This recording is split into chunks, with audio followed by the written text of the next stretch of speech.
మన ప్రభువును మన రక్షణకర్త అయిన యేసుక్రీస్తు ప్రభు వారి అత్యున్నతమైన నామంలో లైఫ్ చర్చ్ వైజాగ్ నుంచి మీకు శుభములు తెలియజేస్తూ ఈరోజు ఓ ఫోటోడే వాక్య ధ్యానంలోనికి మిమ్మల్ని అందరినీ ప్రేమపూర్వకంగా ఆహ్వానిస్తూ ఉన్నాను. ఈరోజు ఇర్మియా గ్రంథం 30వ అధ్యాయం 17వ వచనం చదువుకుందాం.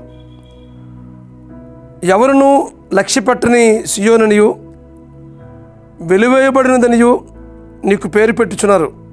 అయితే నేను నీకు ఆరోగ్యం కలుగజేసేదను, నీ గాయములను మాన్పెదను. ఇదే యెహోవా వాక్కు. ఈరోజు దేవుడు ఇస్తున్న గొప్ప వాగ్దానం ఏంటంటే, నేను నీకు ఆరోగ్యం కలుగజేసేదను, నీ గాయములు మాన్పెదను. మన జీవితాల్లో కొన్నిసార్లు నిర్లక్ష్యం చేయబడే పరిస్థితులు ఎదురవుతుంటాయి. మనల్ని పట్టించుకునే వారు, మనం తక్కువగా చూసిన వారు చాలామంది సమాజంలో కనిపిస్తూ ఉంటారు. అయితే దేవుడు వాగ్దానం చేస్తున్నాడు కదా, నువ్వు లక్ష్య పెట్టిన దానివనియు వెలివేయబడిన దానివనియు నీకు పేరు పెట్టుచున్నారు. కానీ అయితే నేను నీకు ఆరోగ్యం కలుగజేసేదను, నీ గాయములను మాన్పెదను అంటున్నాడు. ఎంత గొప్ప వాగ్దానం! చాలాసార్లు మన జీవితాల్లో ఆయా సంఘటనలు హృదయాన్ని ఎంతో కలిచివేస్తూ ఉంటాయి. గాయపరిచే మాటలు మనం విన్నప్పుడు, ఆ పరిస్థితికి మనం లోనైనప్పుడు హృదయమంతా నలిగిపోతూ ఉంటుంటుంది. అయితే మీ గాయాల్ని మాన్పుతాను, నీకు ఆరోగ్యం కలుగజేస్తానని అంటున్నాడు దేవుడు. ఒకానొక సందర్భంలో యోసేపును తన సొంత అన్నదమ్ములు బానిసగా అమ్మివేస్తారు. కారణం ఏంటంటే, తమ్ముడి మీద అసూయపడడం చేత సొంత అన్నదమ్ములు తనకు దూరం చేయాలని, ఎంతమాత్రం కూడా వారి దగ్గర ఉండకూడదనే ఉద్దేశంతో సొంత అన్నదమ్ములే బానిసగా అమ్మివేస్తారు. అంతకుముందు నీళ్ళలోని గోతులు వేశారు, చాలా హృదయమంతా గాయపరిచారు. చివరికి అమ్మివేసినప్పుడు యోసేపు జీవితంలో ఎంత వ్యాధులకు గురయ్యాడో, ఎంత గాయపోయిందో హృదయమంతా నలిగిపోయింది. తండ్రికి, కుటుంబానికి, అన్నదమ్ములకి, సొంత గృహానికి, సొంత ఊరికి దూరమైపోయిన పరిస్థితిలో ఆ చిన్న హృదయంలో ఎంత గాయమై ఉంటుంది కదా. దేవుడు విడిచిపెట్టలేదు. బానిసగా అమ్మివేయబడ్డాడు, కానీ ఐగుప్తు దేశానికే అధిపతిగా చేశాడు కదా.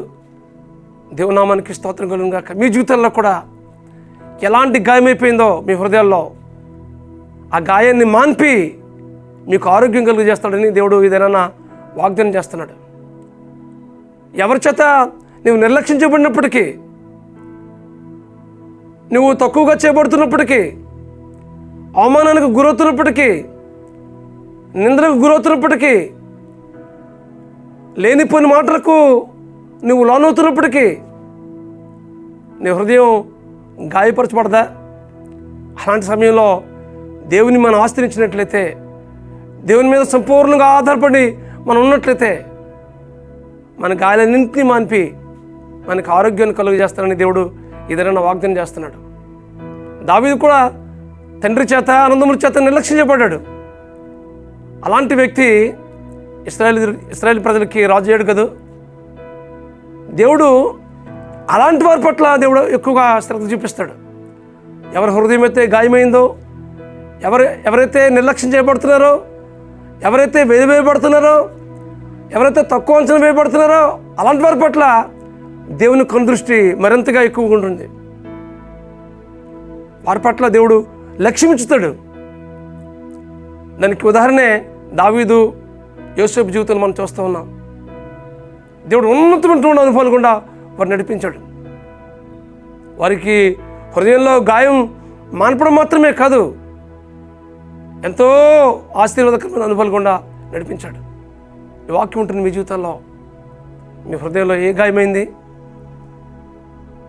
ఏదో మాటను బట్టి మీరు పదే పదే ఆలోచించుకుని కృంగిపోతున్నారా? ఒక పరిస్థితి లోనయ్యి ఎంతో వ్యాధిని చెందుతున్నారా? ఆరోగ్యం గురించి ఆలోచించుకుని తీవ్ర ఒత్తిడికి గురవుతున్నారా? ఆర్థిక విషయాల్లో నలిగిపోయే పరిస్థితుల మధ్య ఉంటూ మీరు కునుకుపోతున్నారా? ఇదేనా దేవుడు వాగ్దానం చేస్తున్నాడు. వాటన్నిటి నుంచి మీకు విడిపించి మీ జీవితంలో గొప్ప సంతోషాన్ని, సమాధానాన్ని నింపాలని దేవుడు దినాన వాగ్దానం చేస్తున్నాడు. నేను ఆరోగ్యం కలుగు చేస్తాను. నీ హృదయంలో ఏ గాయమైతే అయిందో వాటన్నిటి నుంచి విడిపిస్తాను. అది మానసికమైనటువంటి అనారోగ్య పరిస్థితి కావచ్చు, ఆధ్యాత్మికమైన అనారోగ్య పరిస్థితి కావచ్చు, సామాజికమైన పరిస్థితి కావచ్చు, ఆర్థిక విషయాలు కావచ్చు, అనారోగ్య పరిస్థితులు కావచ్చు, ఏదైనప్పటికీ వాటన్నిటి నుంచి మీకు విడిపించి మీ జీవితంలో సంతోషాన్ని, సమాధానాన్ని, మీ హృదయాన్ని మరలా బాగు చేసి మీ హృదయంలో గొప్ప ఆనందాన్ని నింపాలని దేవుడు ఇదేనా ఇష్టపడుతున్నాడు. కాబట్టి ఇదేనా ఆ పరిస్థితి అంతటిని ప్రభువుకి అప్పగిద్దాం. మన జీవితాన్ని పరిపూర్ణంగా దేవునికి అప్పగిద్దాం. ప్రభువా, ఈ పరిస్థితిలో నేను గాయపరచబడను ప్రభువా, ఈ పరిస్థితిలో మనం నలిగిపోతున్నాను ప్రభువా, ఏ పరిస్థితుల మధ్య నువ్వు కృంగుదలకు, నిరాశ, నిస్పృహకు, వేదనకు, అవమానానికి, నిర్లక్ష్యానికి నువ్వు గురవుతున్నావో వాటన్నిటినీ ప్రభువుకు అప్పగించు.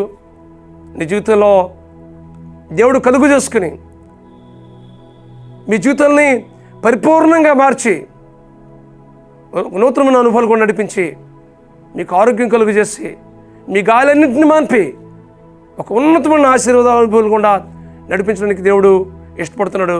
అట్టి కృప పరిశుద్ధాత్మ దేవుడు మీకు అనుగ్రహించి నడిపించును గాక. ప్రార్థన చేసుకుందాం.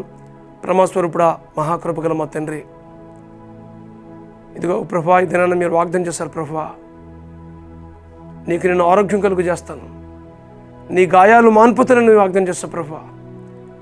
గుండె చెదిరిన వారిని బాగు చేసే దేవుడు ప్రభువా, వారి గాయాలన్నింటినీ మీరు కట్టువాడు ప్రభువా.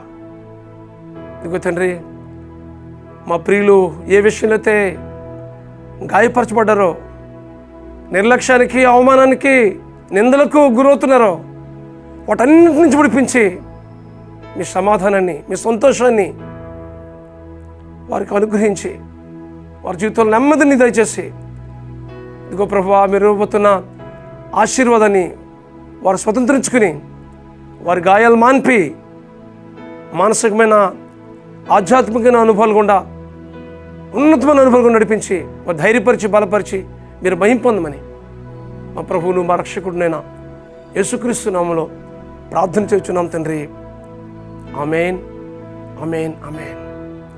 దేవుడు మీ గాయాన్ని మాన్పి మానసికంగా, శారీరకంగా, ఆధ్యాత్మికంగా మీకు ఆరోగ్యం కలుగు చేయట్లో పరిశుద్ధాత్మ దేవుడు మీకు సహాయం చేసి నడిపించును గాక. God bless you friends. Have a wonderful day. God bless you.